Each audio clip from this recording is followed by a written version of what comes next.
അല്ലാ എന്ന അക്ഷരത്തെ മറന്നുപോയവന് ഹൃദയത്തിന്റെ അന്തരാളത്തിൽ അല്ലാഹ് വിളിച്ചില്ല. പണ്ടൊക്കെ നമ്മുടെ നാട്ടിൽ മുഹീദ്ദീൻ റാത്തീബ് നടത്താറുണ്ട്. പുരോഗമനം വന്നപ്പോ പടിയടച്ചില്ലടാ നീ. മുഹീദ്ദീൻ റാത്തീബിൽ അല്ലാഹനെ വിളിച്ചില്ലേ?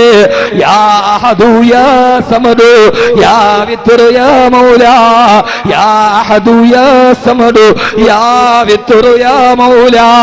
എത്ര സുഖമുണ്ടായിരുന്നടാ നിന്റെ ഓലമേന വീട്ടിൽ ബറക്കത്തുണ്ടായിരുന്നു. നിന്റെ പരിസര പ്രദേശത്ത് 40 തെങ്ങുണ്ടെങ്കിൽ തെങ്ങിന് തേങ്ങ വെട്ടിയാൽ ഒരു തേങ്ങ എടുത്തിട്ട് അടുപ്പത്ത് വന്ന് അരച്ചിട്ട് വീട്ടിലൊരു മുഹീദ്ദീൻ റാത്തീബ് നടത്തിയപ്പോ ആ 40 തേങ്ങ കൊണ്ടും മകളെയും കെട്ടിച്ചിട്ട് വാപ്പ ഹജ്ജിന് പോയില്ലേ? ഇന്ന് നിനക്ക് അതൊക്കെ വേണ്ടാടായപ്പോ റിയാലുകൾ കിട്ടിയിട്ട് നിന്റെ കടം മാറിയോ? നിന്റെ വീട്ടില് ബറക്കത്തില്ല. പഴയ ഓലപ്പുരയില് ബറക്കത്ത് വന്നിടങ്ങനെയാ? അവിടെ മാസത്തിലൊരിക്കലെങ്കിലും യാ റബ്ബു യാ നൂറു യാ ഹഖു യാ മുബീൻ. ഇത് നാളെ വാക്കവിയെ വിളിക്കാനല്ല, ഇവിടുത്തെ മദ്രസയിലെ മുഅല്ലിമിന് കാശില്ലാന്നിട്ടല്ല, വല്ലാഹി പടച്ചതമ്പുരാനെ തന്നെയാണ് സത്യം. ആദർശത്തിന് വേണ്ടി ആശയം പറയുകയും ആശയത്തിന് വേണ്ടി പണയം വെക്കാതിരിക്കുന്ന എന്റെ ആശയവും എന്റെ ആദർശവുമാണ്. ആദർശത്തെ പറഞ്ഞതാണ് ഞാൻ. ആദർശത്തിന് പിന്നോട്ടില്ല മക്കള്. അത് നാളെ ഒരു മുസ്ലിയാരെ വിളിച്ച് കൈമടക്ക് കൊടുക്കാനല്ല. എടാ പൊന്നുമോനെ, ഇത് നീ എന്ന് പടിയടച്ച് കളഞ്ഞോ? പാതിരാ സമയത്ത് ലൈറ്റ് അടച്ചിട്ട് അല്ലാഹു പടച്ച റബ്ബിലേക്ക് വിരയം പ്രാപിച്ചപ്പോ നട്ടപ്പെടുത്തി കളഞ്ഞില്ല നീ, അല്ലാഹനെ മറന്നില്ല നീ. ബഹുമാനപ്പെട്ട എന്റെ പ്രിയപ്പെട്ട എന്നെ കേൾക്കാനത്തെ കടുവാപ്പള്ളിയിലെ പെങ്ങള് കടൽ കടന്നു വന്ന വിദേശ സംസ്കാരങ്ങള് കടന്നു വരുമ്പോ അള്ളാന്റെ ദീനിനെ വലിച്ചെറിയുമ്പോ ഏറ്റവും വലിയ കോൺക്രീറ്റ് സൗധത്തിൽ നിന്ന് രാജകീയ നൗകയിലേറി പഞ്ചനക്ഷത്ര ഹോട്ടലിന്റെ പിന്നാമ്പുറങ്ങളിൽ സുഖം തേടി അലയുന്ന ഉമ്മ. പണ്ട് നമ്മൾ മഅ്ദരി പറഞ്ഞൊരു ഹദീസ് നമുക്ക് ഓർമ്മയില്ലേ? അല്ലാഹു ആ മനുഷ്യന്റെ മോചനം അല്ലാഹു സ്ഥായിയായി കൊടുക്കട്ടെ. അല്ലാഹുവിന്റെ റസൂല് പറഞ്ഞില്ലേ, എന്റെ പെങ്ങന്മാരോട് ഇത് പറയാതിരിക്കാൻ കഴിയില്ല. സിൻഫാനു മിൻ ഉമ്മത്തി ലമറഹുമാ ഖൗമും മഅഹും സിയാത്തുൻ കഅദിനാബിൽ ബക്കർ റൂസുഹുന്ന കാസിനിമത്തിൽ ബുഖത്തിൽ മായിലാ. 2 വിഭാഗം ആളുകളെ എന്റെ കണ്ണുകൊണ്ട് കാണാതിരിക്കട്ടെ. അതിലൊരാളായ പെണ്ണുങ്ങളാണ്. ഒരു വിഭാഗം പെണ്ണുങ്ങളാണ്. അവരാരാ? അവർ റൂസുഹുന്ന കാസിനിമത്തിൽ ബുഖത്തിൽ മായിലാ. അവരുടെ മുടിക്കെട്ട് കണ്ടാൽ ഒട്ടകത്തിന്റെ പൂഞ്ഞ് പോലെ തോന്നുമെന്ന് പറഞ്ഞ ഇന്ന് മുഴുവൻ മുസ്ലിം പെണ്ണുങ്ങൾ അവരുടെ തലമുടി മുഴുവനും മുകളിലേക്ക് കെട്ടിവെച്ചിട്ട് അതിന്റെ മുകളിലൂടെ മൊത്തയെടുത്തിടലാ പതിവ്.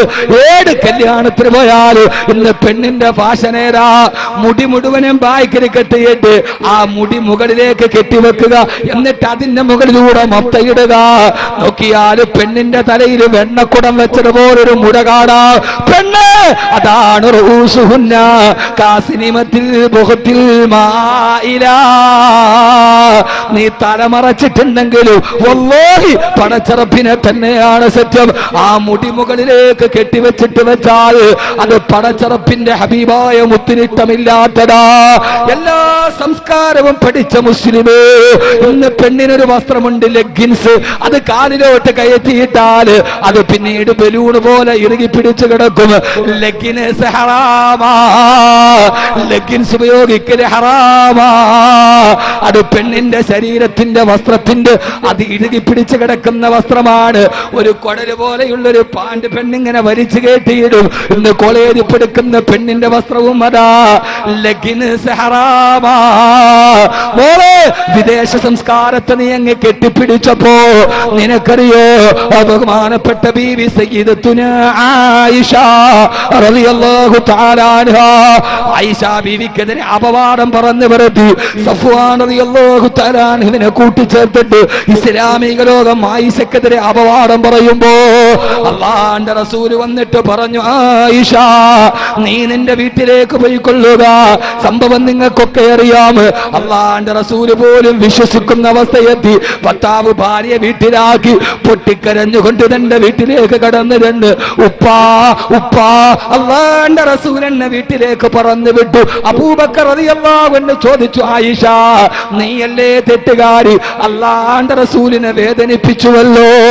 അവസാനം ഉമ്മുറുമാന്റെ അടുക്കലെത്തി. ഒരു പെണ്ണിന്റെ ഏക അവലംബം ഉമ്മയാ. ഉമ്മ പറഞ്ഞു, മോളെ നീയാണ് തെറ്റുകാരി. എല്ലാവരും കൈയൊടിഞ്ഞു. ഭർത്താവ് വീട്ടിലേക്ക് പറന്നു വിട്ടു. വാപ്പാട്ടി ഓടിച്ചു. ഉമ്മ പോലും സാന്ത്വനം നൽകിയില്ല. എന്റെ പ്രിയപ്പെട്ട പെങ്ങള്, നിരാലംബയായ ആയിഷ റളിയല്ലാഹു അൻഹ തന്റെ വീട്ടില് അപവാദത്തിന്റെ ചൂളയിൽ കിടന്ന് ഹൃദയം പടയുകയാ. മുഴുവനും നിറം പിടിപ്പിച്ച കഥകളാ. ആയിഷ ബീവിയെ കുറിച്ച് അപവാദമാണ്.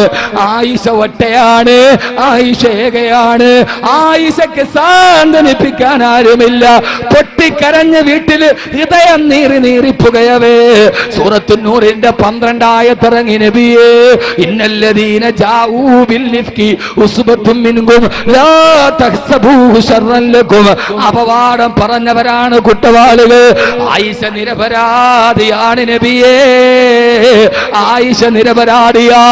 അല്ലാഹുവിന്റെ റസൂൽ ഓടി വീട്ടിലേക്ക്. കൂട്ടുകാരികൾ ഓടി വന്നു. അല്ലാഹുവിന്റെ റസൂലിനെ കണ്ടപ്പോ കെട്ടിപ്പിടിച്ചുകൊണ്ട് പറഞ്ഞു, ആയിഷ നീ നിരപരാധിയാണെന്ന് ഖുർആന്റെ ആയത്തിറങ്ങി. ആയിഷ പൊട്ടിക്കരഞ്ഞു പോയി. ആയിഷ ബീവി റളിയല്ലാഹു അൻഹ. മറുഭാഗത്ത് നിന്ന് കൂട്ടുകാരികൾ ഓടി വന്നു. ആയിഷ, അല്ലാഹു നിനക്ക് വേണ്ടി ആയത്തിറക്കി. ആയിഷ ആ സമയത്താണ് പൊട്ടിക്കരഞ്ഞുകൊണ്ട് ആയിഷ ബീവി റളിയല്ലാഹു അൻഹ മറുപടി പറഞ്ഞത്. എങ്ങനെയാണ് എന്റെ പേരിൽ ആയത്തിറങ്ങാതിരിക്കുക? എങ്ങനെയാണ് എന്റെ പേരിൽ നിരപരാധിത്വം തെളിയിക്കപ്പെടാതിരിക്കുക? എനിക്കെതിരെ അപവാദം പ്രചരിച്ച അന്ന് മുതൽ ഇന്നത്തെ ദിവസം വരെ പാതിരാത്രി ഞാൻ ഉറങ്ങിയിട്ടില്ല. മുസ്ലിമേ, കൈമോശം നിന്നുപോയ ഈമാൻ പിടിച്ചോ, അല്ലാഹുവിന്റെ ഖുർആന്റെ ശുദ്ധി പിടിച്ചോ. എനിക്കെതിരെ അപവാദം വന്ന അന്ന് മുതൽ ഇതേവരെ ഞാൻ ഉറങ്ങിയിട്ടില്ല. എനിക്കെതിരെ അപവാദം പറഞ്ഞ അന്ന് മുതൽ ഇന്ന് വരെ ഞാൻ എന്റെ നാവ് കൊണ്ട് ഒരൊറ്റ കാര്യമേ പറഞ്ഞിട്ടുള്ളൂ. ഹസ്ബുനല്ലാഹു നിഅമൽ വകീൽ, നിഅമൽ മൗലാ വ നിഅമൻ നസീർ. ഹസ്ബുനല്ലാഹു നിഅമൽ വകീൽ, ഹസ്ബുനല്ലാഹു നിഅമൽ വകീൽ, ഹസ്ബുനല്ലാഹു നിഅമൽ വകീൽ, നിഅമൽ മൗലാ വ നിഅമൻ നസീർ. ഓരോ രാത്രിയിലും നിങ്ങൾ എനിക്കെതിരെ അപവാദം പറയുമ്പോ, എന്റെ അഭിമാനത്തെ പിച്ച് ചീന്തുമ്പോ, അപ്പോഴൊക്കെ ഞാൻ എന്റെ റബ്ബിനെ പഠിച്ചു. എന്റെ റബ്ബിനോട് ഞാൻ പറഞ്ഞു, ഒരൊറ്റ ദിക്റേ എനിക്കുണ്ടായിട്ടുള്ളൂ. ഹസ്ബുനല്ലാഹു നിഅമൽ വകീൽ, നിഅമൽ മൗലാ വ നിഅമൻ നസീർ. ഈ സദസ്സിനോട് വാക്കവി ഇത്ര ഗൗരവമായിട്ട് പറയുന്നതിന്റെ കാരണം എന്താ? 2 മണിക്കൂർ കോരിച്ചൊരിയുന്ന മഴയത്ത് വന്നിട്ട് തിരിച്ചു പോകുമ്പോ ഒന്നുമില്ലാതിരിക്കരുത്. എന്റെ പ്രിയപ്പെട്ട ഉമ്മ, ഒരു പെണ്ണിനെ ഒറ്റപ്പെടുത്തിയാൽ, ഹൃദയം വേദനിച്ചാൽ, മോള് പെങ്ങളെ നിനക്കുള്ള ഒന്നേ ഒന്നെന്താ? വഹക്കഖതു മയ്യസി സിവാകാലി ഫഖിരിഹി വജിതുക മുഹതാദൻ ഫകൈഫ അദിയോ. എനിക്കെന്റെ റബ്ബ് തുണ. അവനാണ് റബ്ബ്, അവനാണ് ഹക്ക്, അവനാണ് നൂറ്, അവനാണ് സർവാധിപതി, അവനാണ് സച്ചാധിപതി. അവന്റെ മുമ്പിൽ ഒരു അപവാദവും പോവില്ല. അവന്റെ മുമ്പിൽ ഒരു അപവാദവും വില പോവില്ല. മരിക്കുന്നത് വരെ ഞാൻ ഈ ആയത്തിറങ്ങുന്നത് വരെ ഞാൻ പറഞ്ഞതെന്തെന്നറിയോ? ഹസ്ബുനല്ലാഹു നിഅമൽ വകീൽ, നിഅമൽ മൗലാ വ നിഅമൻ നസീർ. ബഹുമാനപ്പെട്ട റബീബിന് ആമിർ റളിയല്ലാഹു അൻഹു ദക്ഷിണാഫ്രിക്കയുടെ വനാന്തരത്തിൽ പ്രബോധനത്തിന് പോകുമ്പോ സിംഹങ്ങളും ആനക്കുട്ടികളുമാണ്. സഹാബത്ത് പറഞ്ഞ്, വേണ്ട നബിയേ, പോകണ്ട, കാട്ടാനകളെ ചവിട്ടിക്കളയും. ഇല്ല, ആന്റെ റസൂല് പറഞ്ഞു വിട്ടതല്ലേ. അവിടെ നിന്നിട്ട് ബഹുമാനപ്പെട്ട റബീബിന് ആമിർ റളിയല്ലാഹു അൻഹു, ബഹുമാനപ്പെട്ട റബീബിന് ആമിർ റളിയല്ലാഹു അൻഹു പ്രസംഗം നടത്തി. വന്യജീവികളോടാണ് പ്രസംഗം. ആനക്കൊമ്പന്മാരെ, വന്യമൃഗങ്ങളെ, അനഅസ്ഹാബു റസൂലില്ലാഹ്, ഞാൻ ഹബീബായ നബിയുടെ അനുയായിയാണ്. ഞാൻ ഇവിടെ കടക്കുന്ന ജനങ്ങളോട് ദൈവത്ത് കൊടുക്കാമെന്നടാ, ലാ ഇലാഹ ഇല്ലല്ലാഹ് പറയാമെന്നതാണ്. അതുകൊണ്ട് നിങ്ങൾക്ക് ഞാൻ 2 ഓപ്ഷൻ തരികയാ. റബീബിന് ആമിർ റളിയല്ലാഹു അൻഹു ദക്ഷിണാഫ്രിക്കയുടെ വനാന്തരത്തിൽ പ്രബോധനത്തിന് പോകുമ്പോ സിംഹങ്ങളും ആനക്കുട്ടികളുമാണ്. സഹാബത്ത് പറഞ്ഞ്, വേണ്ട നബിയേ, പോകണ്ട, കാട്ടാനകളെ ചവിട്ടിക്കളയും. ഇല്ല, ആന്റെ റസൂല് പറഞ്ഞു വിട്ടതല്ലേ. അവിടെ നിന്നിട്ട് ബഹുമാനപ്പെട്ട രബീബിൻ ആമിർ റളിയല്ലാഹു അൻഹു പ്രസംഗം നടത്തി. വന്യജീവികളോടാണ് പ്രസംഗം. മാനക്കൊമ്പന്മാരെ, വന്യമൃഗങ്ങളെ, അസ്ഹാബു റസൂലില്ലാഹ്, ഞാൻ ഹബീബായ നബിയുടെ അനുയായിയാണ്. ഞാൻ ഇവിടെ കടക്കുന്ന ജനങ്ങളോട് ദൈവത്ത് കൊടുക്കാമെന്നടാ, ലാ ഇലാഹ ഇല്ലല്ലാഹ് പറയാമെന്നതാണ്. അതുകൊണ്ട് നിങ്ങൾക്ക് ഞാൻ രണ്ടോഷം തരികയാ. ഒന്നുകിൽ അടുത്ത കാട്ടിലേക്ക് രക്ഷപ്പെട്ടുകൊള്ളുക, അതല്ലെങ്കിൽ എന്റെ മുമ്പിൽ കീഴടങ്ങുക, അതല്ലെങ്കിൽ എനിക്ക് വേണ്ടി വഴിമാറുക, അതല്ലെങ്കിൽ അടുത്ത കാട്ടിലേക്ക് ഓടി രക്ഷപ്പെടുക.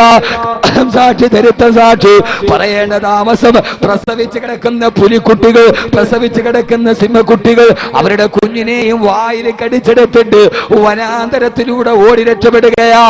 കറുത്ത വർഗക്കാരിത് കാണുമ്പോ പുലിക്കുട്ടികളും സിംഹക്കുട്ടികളും കുഞ്ഞുങ്ങളെ കടിച്ചെടുത്തുകൊണ്ട് ഓടുന്നത് കണ്ടപ്പോ അവര് വന്ന് നോക്കുമ്പോ കാണുന്നിടണ്ട കൊലകൊമ്പന്മാരുടെ മുമ്പ് അള്ളാന്റെ ദീൻ പറയുന്ന രബീബിൻ ആമിർ റളിയല്ലാഹു അൻഹു അള്ളാനെ കുറിച്ച് പഠിച്ചപ്പോ കൊലകൊമ്പന്മാര് മുഴുവനും മുട്ടുകുത്തിയെങ്കിൽ ആ പാഠം പഠിച്ചപ്പോഴാണ് 12 വർഷങ്ങളായി വൈദ്യുതി ഇല്ലാതെ, വെള്ളമില്ലാതെ, ഉപരോധത്തിൽ പെട്ട് കിടക്കുന്ന 2.5 കിലോമീറ്റർ പോലും വിസ്തൃതമില്ലാത്ത ഫലസ്തീനിലെ ഗസയിലെ ഭക്ഷണമില്ലാത്ത, വെള്ളമില്ലാത്ത ഫലസ്തീനിലെ ഗസയിലെ ഹമാസിന്റെ പോരാളികള് ലോകത്തിലെ 3ാമത്തെ സൈനിക രാഷ്ട്രമായ ഇസ്രയേലിന്റെ വിമാനവേദ പീരങ്കികള് തീതൊട്ടുമ്പോ കരിങ്കല്ല് കൊണ്ടും വിരിമാറുകൊണ്ടും തിരിച്ചേക്കാൻ കഴിഞ്ഞെങ്കിൽ പൊന്നുമോനെ ബെഞ്ചമിൻ നെതന്യാഹു വെടിനിർത്തലിന് കരാറൊപ്പിടാൻ കാരണം എന്താ?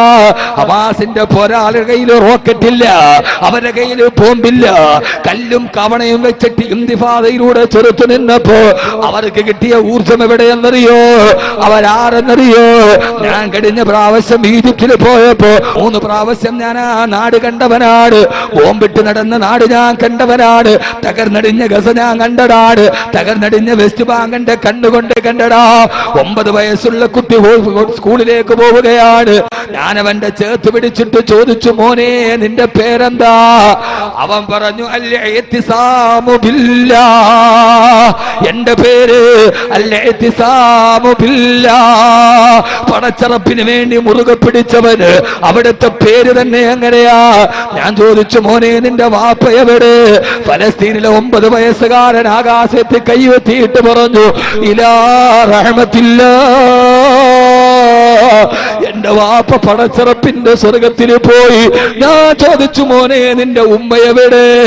എന്റെ ഉമ്മ ഇലാ ജന്നാത്തിൽ ഫിർദൗസിൽ അലാ. എന്റെ ഉമ്മ സ്വർഗത്തിലിരുന്നിട്ട് എന്നെ കാണുന്നുണ്ട്. എന്റെ കണ്ണ് നിറഞ്ഞു പോയി. നമ്മുടെ കുട്ടികൾക്ക് പറ്റുമോ?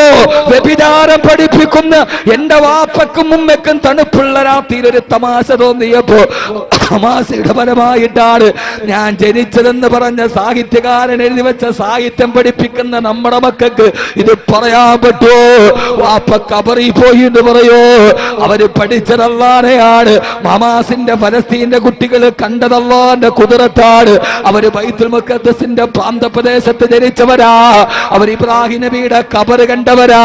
അവർ ഇസ്ഹാഖ് നബിയുടെ കബറ് കണ്ടവരാ. അവര് സുൽത്താൻ സലാഹുദ്ദീൻ അയ്യൂബിന്റെ പിന്തലമുറക്കാരാ. ആ പൊന്നുമോനോട് ചോദിച്ചു, മോനെ നിന്റെ അവസ്ഥ എന്താ? ആ പൊന്നുമോൻ പറഞ്ഞു, ഉസ്താദേ എന്റെ വാപ്പയെയും ഉമ്മയെയും എന്റെ 3 സഹോദരിമാരെയും എനിക്ക് എന്റെ കൺമുമ്പിൽ ഇരുന്നിട്ട് ഇസ്രായേൽ പട്ടാളക്കാര് വെടിവെച്ചു കൊന്നു. എന്റെ കുടുംബത്തിന് ശേഷിക്കുന്നത് ഞാനാ. ഞാൻ ആ പൊന്നുമോന്റെ കഴുത്തിലേക്ക് എന്റെ കൈയിട്ടിട്ട് ഞാൻ പറഞ്ഞു, പൊന്നുമോനെ ഇനി കിരാതന്മാരുടെ രാക്ഷസന്മാരുടെ നാട്ടിൽ നീ നിന്നെയും അവര് കൊന്നുകളയും. അതുകൊണ്ട് നീ ഇന്ത്യയിലേക്ക് വാ. അവിടെ എന്റെ സ്ഥാപനമുണ്ട്. അവിടെ നിന്നെ ഞാൻ പഠിപ്പിച്ചു ഡോക്ടറാക്കാം, എഞ്ചിനീയർ ആക്കാം.